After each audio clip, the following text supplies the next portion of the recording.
शिक्षकाबद्दल जे काही मला वाटले ते मी तुम्हाला सांगणार आहे. तुम्ही शांतपणे माझी नम्र विनंती.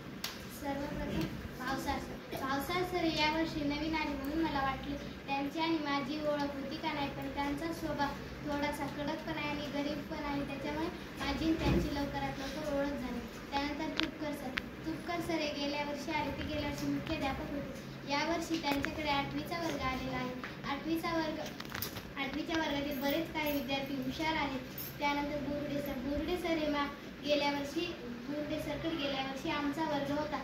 त्यांनी मला नवोदयात व स्कॉलरशिपमध्ये लागण्याचा खूप प्रयत्न केला. मी नवोदयात तर नाही लागले खूप प्रयत्नाने, पण स्कॉलरशिपमध्ये मी पास झाले. त्यानंतर सरकटे सर हे यावर्षीच आलेले आहेत. ते आम्हाला शिकवतात. सरकटे सर खूप छान शिकवतात. त्यानंतर राठोड सर पहिल्यांदा आले होते. ते 1-1.5 वर्ष होते. त्यांची बदली झाली. त्यानंतर ते परत या शाळेवर आले. आता त्यांच्याकडे 3रीचा वर्ग आहे. नालेगावकर सर आणि माझा तर कधी संपर्कच नाही आला. एखाद्या दिवशी म्हणजे गेल्या वर्षी बोरुडे सर जर आले नसतील तर आम्ही नालेगावकर सरच्या वर्गात बसायचो. तर नालेगावकर सर आम्हाला खूप छान शिकवतात.